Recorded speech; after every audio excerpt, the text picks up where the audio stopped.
To start करते हैं sequence and series का। पार्ट 1 में इनसे पहले वाले टॉपिक्स जो हैं वो अच्छे से कवर कर दिए गए हैं। अब पार्ट 2 में देखो, ये 2025 में एजीपी से एक क्वेश्चन पूछा गया था, ठीक है। बहुत ही आसान सी प्रोफाइल है, एक ही स्टैंडर्ड मेथड है, वो तुम लगाते हो तो तुम्हारा आंसर आ जाता है उससे, ठीक है। फिर अगला टॉपिक रहने वाला है सिग्मा नोटेशन। वैसे ये सिलेबस से हट चुका है बट पूछा जा सकता है फिर भी। अगर पूछा जाता है तो तुम लकी हो यार, बहुत ईजी होता है ये। सिग्मा नोटेशन जो है वो स्टैंडर्ड फॉर्मूले होते हैं जो बार बार यूज होते रहते हैं, तो ये तो तुम्हें करना ही है, बहुत आसान सा टॉपिक है। टेलीस्कोपिक सीरीज है एक, इसको दुनिया वीएन मेथड से भी जानती है, बारिश मेथड से भी जानती है। इससे 6 क्वेश्चन पूछे गए थे, तो ये बहुत ही इंपॉर्टेंट पोर्शन है और बहुत आसान सा पोर्शन है, तुम कर लोगे आसानी से, ठीक है। तो ये समझेंगे। मेथड ऑफ डिफरेंस जो है वो तुम्हारी जनरल टर्म लिखने में हेल्प करता है, इससे एक ही क्वेश्चन पूछा गया था, तो ये भी चिंदी सा टॉपिक है, कर लेंगे। फिर मिसलेनियस क्वेश्चन देख लेंगे एक दो, ठीक है। तो मेजर पोर्शन जो रहेगा वो इन दोनों के अराउंड रहेगा। क्या है, सिग्मा नोटेशन पढ़ना है अपने को अब। तो सिग्मा नोटेशन पढ़ने से पहले सबसे पहले तुम्हें बेसिक्स पता होनी चाहिए। बहुत ही चिंदी सी बातें हैं कि सिग्मा जो होता है वो एडिशन और सब्ट्रैक्शन पे क्या हो जाता है, ब्रेक हो जाता है। अगर कोई कांस्टेंट है तो वो सिग्मा के बाहर आ जाता है। डिवीजन और मल्टीप्लिकेशन पे जो होता है ना वो सिग्मा डिस्ट्रीब्यूट नहीं होता है, बस ये तुम्हें अच्छे से पता होना चाहिए, ये मत कर देना यार, ठीक है। तो ये तो बहुत ही चिंदी चिंदी बातें हैं, ये पढ़ते हैं मेनली। तो सिग्मा नोटेशन जो है वो तुम कब लगा रहे होगे ये समझो पहले तो। तुम क्या कर रहे होगे, कोई सीक्वेंस की जनरल टर्म लिखोगे। अगर तुमने जनरल टर्म लिख दी उसके बाद समेशन लगाओगे तभी तो तुम्हें एन टर्म्स का सम मिल जाएगा। इस पे समेशन लगाओगे तो एन टर्म्स का सम मिल जाएगा। तो इस पे समेशन लगाते टाइम तुम्हें ये रिजल्ट्स क्या होंगे, बहुत बार यूज होंगे। रात को 2 बजे भी अगर कोई तुम्हें उठा के ये पूछ ले रिजल्ट्स, तो भी ये बढ़िया से क्या होने चाहिए, रटे होने चाहिए, मतलब बिल्कुल कि फर्स्ट 10 नेचुरल नंबर्स का जो सम होता है वो ऐसा होता है, उनके स्क्वायर्स का जो सम होता है वो ऐसा होता है, और उनके जो क्यूब का सम होता है वो ऐसा ऐसा कुछ होता है। मेन फाइट जो होती है ना इसमें, वो तुम कहाँ मान रहे होते हो, जनरल टर्म लिखने पे। अगर जनरल टर्म तुमने लिख दी तो तुम्हारा आधा क्वेश्चन तो वहीं सॉल्व हो जाता है। ये वैसे चिंदी सा क्वेश्चन है बट सीखने के लिए देख लेते हैं एक बार, फिर एक अच्छा क्वेश्चन भी देख लेंगे, ठीक है। तो इसकी क्या लिखनी है तुम्हें, जनरल टर्म लिखनी है। क्यों, क्योंकि सम निकालना है, तो समेशन किस पे लगाओगे, जनरल टर्म पे। तो अगर तुम ये लिख पाए फिर तो तुम्हारा क्वेश्चन क्या है, डन ही है, आधा क्वेश्चन हो जाता है अगर जनरल टर्म तुमने लिख दी तो, ठीक है। अब साफ साफ दिख रहा है यार कि देख, एपी का प्रोडक्ट लिखा हुआ है 2 एपी का, तो पहले एपी की जनरल टर्म लिख दो और फिर दूसरे एपी की जनरल टर्म लिख दो। अब यहाँ तो एपी भी बड़ी आसान है, तो जनरल टर्म क्या रही होगी, इसकी रही होगी 2n-1 और इसकी रही होगी 2n+1। ये तुम्हें इस स्टेज पे साफ साफ दिखना चाहिए। एपी है, एपी की nth टर्म तो तुम बड़ी आसानी से लिख सकते हो, ठीक है। अब अगर सीक्वेंस तुम्हारा 1 से स्टार्ट होता है तो ये होता है, अगर ऑड सीक्वेंस है, और अगर 3 से स्टार्ट होती है तो जनरल टर्म क्या होती है, ये होती है, ठीक है। जनरल टर्म का मतलब क्या होता है कि अगर तुम उसमें n की वैल्यू को 1 पुट करो तो तुम्हें पहली टर्म मिल जाए, n की वैल्यू 2 पुट करो तो दूसरी टर्म मिल जाए, n की वैल्यू 3 पुट करो तो तीसरी टर्म मिल जाए, ठीक है। अब इसका प्रोडक्ट क्या रहा होगा तुम्हारा, 4n² - 1 रहा होगा।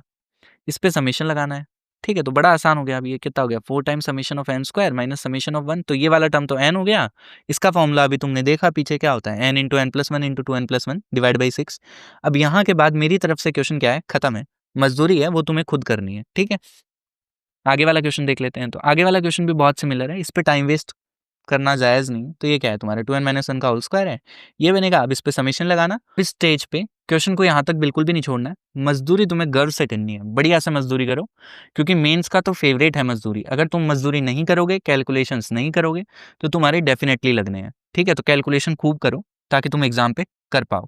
तो देख क्वेश्चन देख लेते हैं बेटर प्रैक्टिस के लिए। तो फाइट कहाँ मारोगे, जनरल टर्म लिखने में। अगर जनरल टर्म तुमने लिख दी तो आधा क्वेश्चन तुम्हारा क्या है, डन है, ठीक है।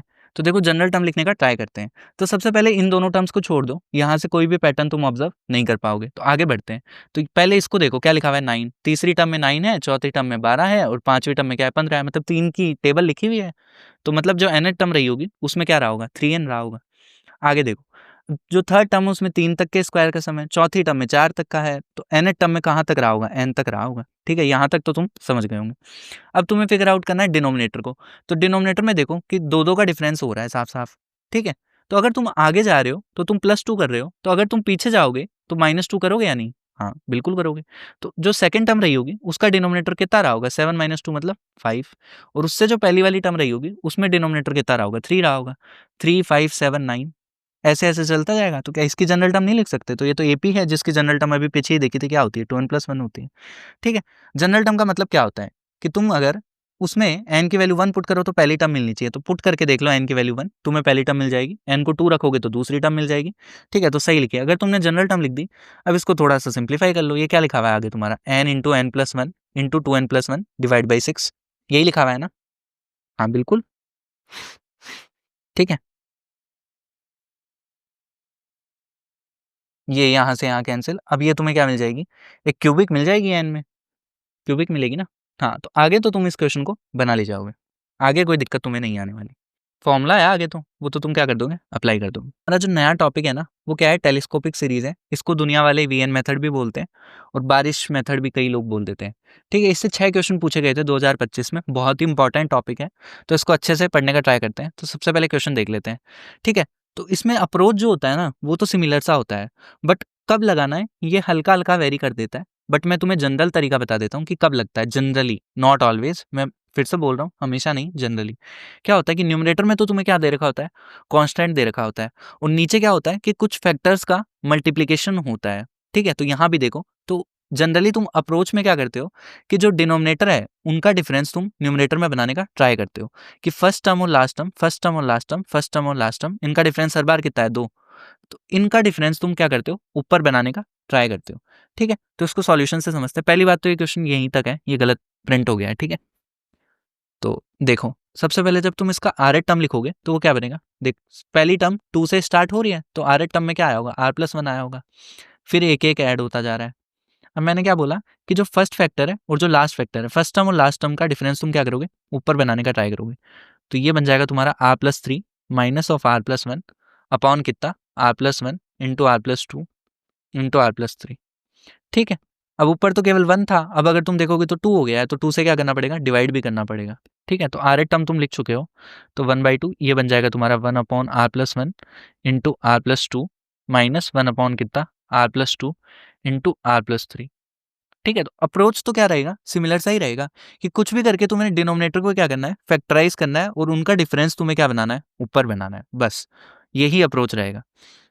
ठीक है, और क्वेश्चन लेंगे तो और बेटर तुम्हें समझ आ जाएगा। ठीक है, इसके बाद क्या करोगे, अब तुम सोच रहे होगे कि इसको ऐसे लिखने का फ़ायदा क्या हुआ। तो देखो, इसको ऐसे लिखने का फ़ायदा ये हुआ कि अब तुम आर की वैल्यू पुट करते जाओ, तो आर को अगर मैं 1 पुट कर दूंगा तो ये हो जाएगा तुम्हारा 1/2 इंटू 3 माइनस 1/3 इंटू 4। फिर मैंने आर, ये T1 आ गया तुम्हारा, फिर मैंने आर को कितना पुट कर दिया, 2 पुट कर दिया, तो आर को अगर मैं 2 पुट कर दूंगा तो ये बन जाएगा तुम्हारा 1/3 इंटू 4 माइनस ऑफ कितना, 1/4 इंटू 5। यूँ चलता जाएगा। अब ये कहाँ तक जाएगा तो वो देखते हैं, क्वेश्चन में दिया होगा। देख, लास्ट टर्म दिया है ना, अगर नहीं दिया है तो जनरली 8 टर्म तक ले लेंगे, बट यहाँ तो दिया है, तो साफ-साफ दिख रहा है कि देख, जो तेरी जनरल टर्म है, उसके हिसाब से कहाँ तक जाएगा। अगर तू r को 99 पुट कर देगा तो तेरे को ये टर्म मिल जाएगी, मतलब T99 तक जाएगा ये। ठीक है, इसको 100 मत लिख देना, 1/2, ये कितना बचेगा तुम्हारा, 1/100 इंटू 101 माइनस 1/101 इंटू 102। अब क्या था, अब देख, अब तुझे पता चलेगा कि ऐसा क्यों किया गया। तो देख, ये वाली टर्म से ये वाली टर्म कैंसिल, इससे ये वाली टर्म कैंसिल हुई होगी, और इससे जो जस्ट ऊपर वाली टर्म आई होगी उसके सेकंड वाली टर्म से ये टर्म कैंसिल हुई होगी। ठीक है, तो बारिश की तरह इसको तुम ऑब्जर्व कर सकते हो कि यूं यूं कैंसिल हो रहा है, ऐसे ऐसे।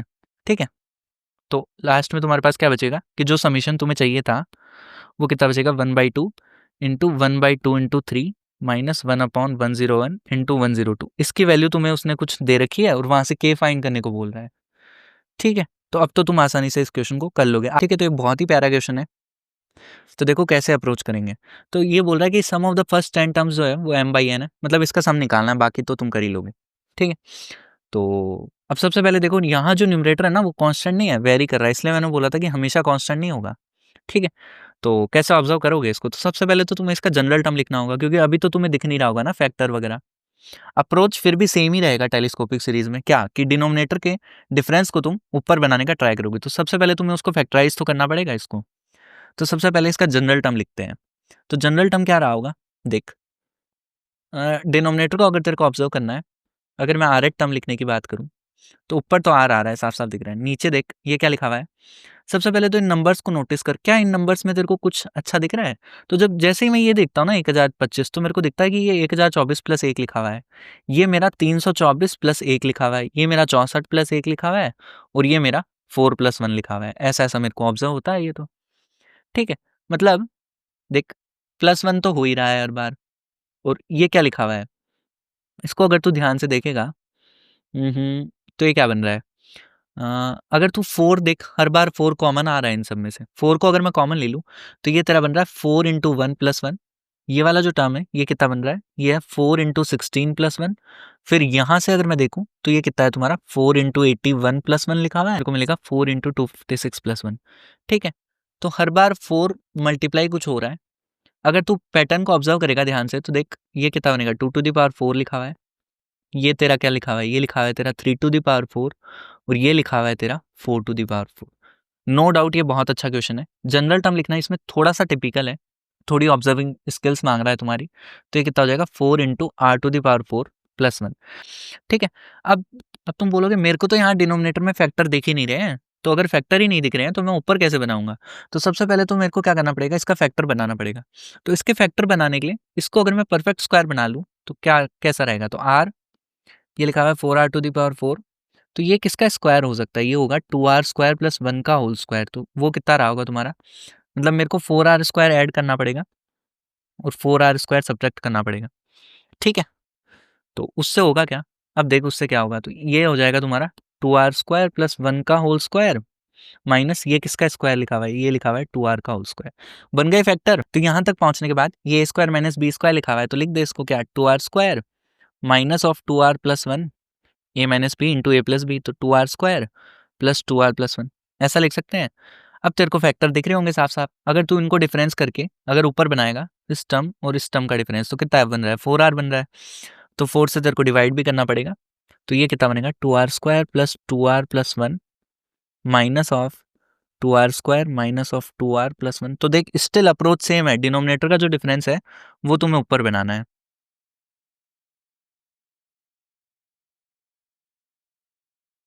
ठीक है, यहाँ तक पहुँच जाएगा। अब क्या करेगा, ठीक है जनरल टर्म तक पहुँच गया तो T1 लिखेगा सबसे पहले।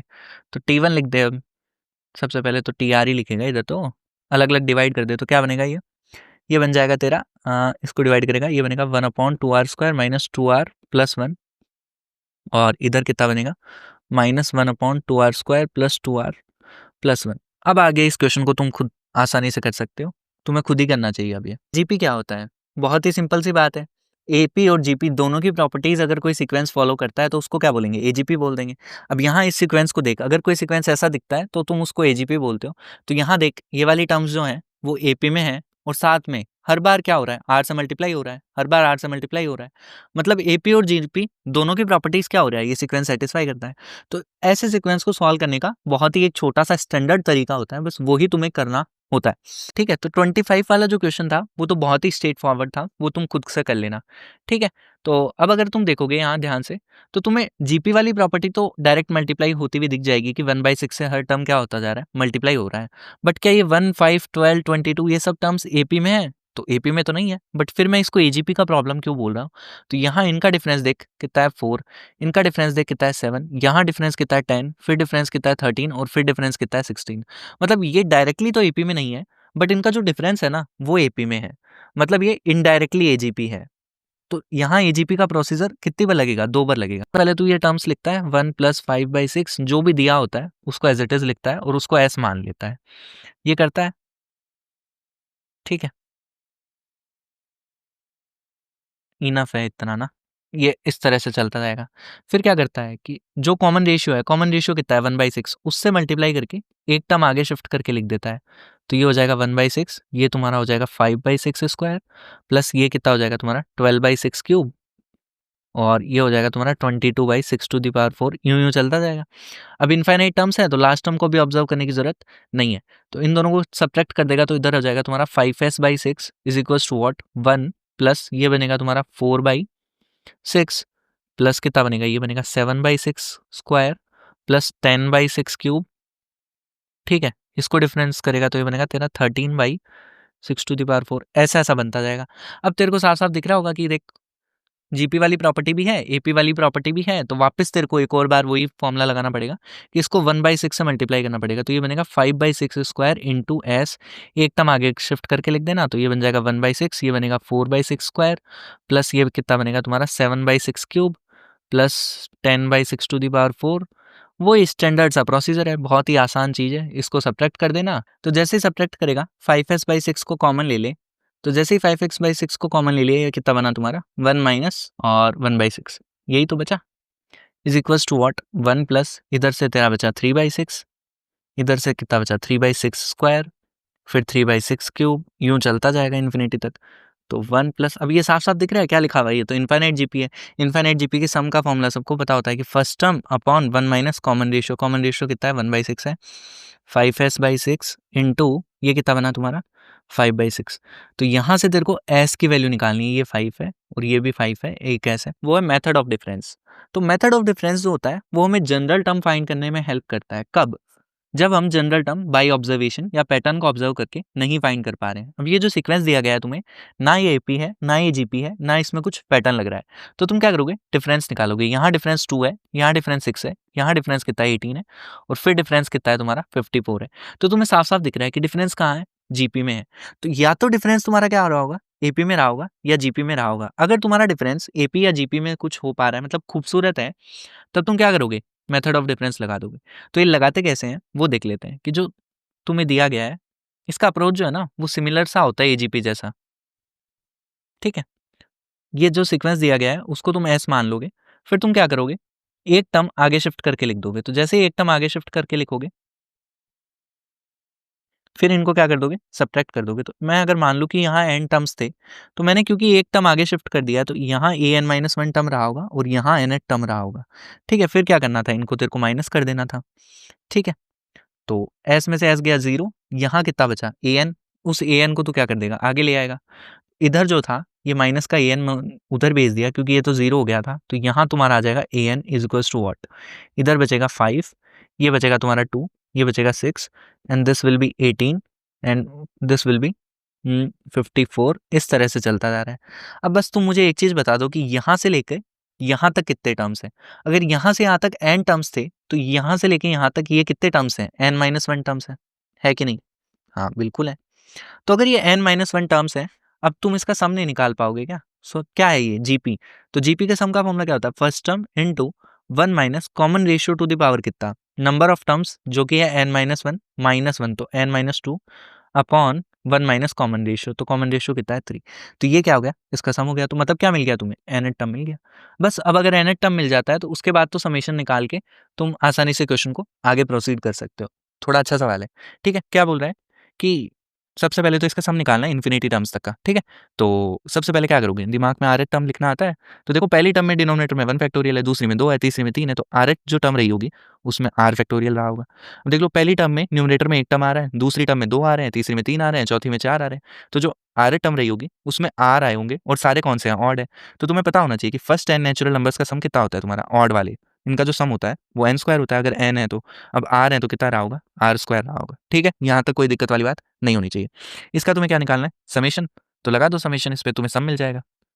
और r की वैल्यू कहाँ से कहाँ तक वेरी करेगी, 1 से लेके इन्फिनिटी तक। अब तुम्हें ये कैलकुलेट करना है, तो इसको तुम कैसे कैलकुलेट कर सकते हो, देखो सबसे पहले तो क्या होगा, आर फैक्टोरियल को कैंसिल करने का ट्राई करोगे, आर को, तो इसको तुम लिख सकते हो r into r minus one का फैक्टोरियल, आर इंटू आर, इस आर से आर कैंसिल, तो ये तुम्हारा बच गया summation of r equal to 1 to infinity r upon r minus one का फैक्टोरियल, ठीक है। अब क्या कर सकते हो, अब तुम्हारे दिमाग में थॉट आ सकता है -1 + 1 कर देता हूँ, फिर केक कटेगा, सब में बटेगा, अलग अलग डिवाइड कर दूंगा, तो ये तुम्हारा बनेगा summation of r equal to 1 to infinity, ये बनेगा 1 अपॉन, मैं आर माइनस वन से कैंसिल भी कर दे रहा हूँ आगे ना, एक स्टेप सोचो दिमाग में, ये हो जाएगा plus summation of r equal to 1 to infinity 1 upon r minus one का फैक्टोरियल, ठीक है। तो अब आगे क्या करोगे, यहाँ तक सोच पा रहे होंगे, ठीक है, समझ गए होंगे। अब यहाँ देखो आर इक्वल टू 1 से तुम लिमिट स्टार्ट नहीं कर सकते, क्योंकि देखो जैसे ही अगर आर को 1 रख दोगे तो ये नेगेटिव हो जाएगा और नेगेटिव नंबर का फैक्टोरियल डिफाइन नहीं होता है। तो यहाँ आर कहाँ से चालू होगा, 2 से चालू होगा, तो इसको अपडेट कर देना, ठीक है। अब देख लो, अब तुम्हें इसको सॉल्व करना है, ठीक है। अब इसको सॉल्व करने के लिए तुम्हें इस क्वेश्चन के जो आंसर्स थे ना वो सारे ई की टर्म्स में दे रखे थे। तो ये पहली बात तो यही ऑड है, ठीक है। यही देख के बच्चा सोच सकता है यार ई की फॉर्म में आंसर कैसे आ रहा है। तो उसके लिए तुम्हें ई टू द पावर एक्स का एक्सपेंशन पता होना चाहिए, जो कि लिमिट में हम कई बार यूज़ करते हैं। 1 + x अपॉन 1 फैक्टोरियल होता है, x² / 2 फैक्टोरियल होता है, प्लस x³ / 3 फैक्टोरियल, ऐसा कुछ होता है इसका एक्सपेंशन, ठीक है। तो इसकी अगर तुम वो लिखने की ट्राई करो जनरल फॉर्म, तो ये क्या है तुम्हारा x टू द पावर 0 मतलब x to the power r upon r factorial, और r की वैल्यू कहाँ से कहाँ तक जा रही है, 0 से इन्फिनिटी, यही लिखा हुआ है ना। सोचो इसको, ये तो यार सोच पा रहे होंगे अब, ठीक है, यही लिखा हुआ है ना, ये लिखा हुआ है। तो अब तुम देखो, अगर मैं यहाँ x को e टू द r को अगर मैं 0 पुट कर दूँ, x to the power r ही बनेगा ना, हाँ हाँ बनेगा। तो वही x को अगर मैं 1 पुट कर दूँ, सॉरी, x को अगर मैं 1 पुट कर दूँ, तो क्या होगा तुम्हारा e to the power 1 equals to what, summation of r equals to 0 to infinity. अब 1 टू द पावर एनीथिंग क्या होगा, 1 होगा, तो 1 अपॉन आर फैक्टोरियल। इसका मतलब क्या है कि 1 upon 0 factorial plus 1 upon 1 factorial plus 1 upon 2 factorial, इस तरह से चलता जा रहा है। मतलब 0 फैक्टोरियल से लेके सभी फैक्टोरियल्स के रेसिप्रोकल का जो सम है ना, वो है तुम्हारा ई। अब अगर तुम यहाँ देखोगे, यहाँ ठीक है, यहाँ तक अपन पहुंच गए थे, तो ये क्या लिखा हुआ है बेसिकली, ये यही तो लिखा हुआ है, आर को 2 पुट करो, फिर आर को 3 पुट करो, ठीक है, प्लस यहाँ आर को तुमने 1 पुट करना है, तो ये हो जाएगा, प्लस ये होगा, यूं चलता जाएगा, ठीक है। तो अब तुम देख सकते हो साफ साफ ये क्या लिखा हुआ है, ई लिखा हुआ है, और ये भी क्या लिखा हुआ है, ई लिखा हुआ है। तो ये कितना हो गया तुम्हारा 2e, ये तुम्हारा आंसर हो गया। तो ठीक है, क्वेश्चन थोड़ा अलग सा था, ऐसे क्वेश्चन जनरली नहीं होते हैं सीक्वेंस इन सीरीज में, ठीक है। तभी ये क्वेश्चन क्या है, अच्छा क्वेश्चन है, स्ट्रेट फॉरवर्ड नहीं है।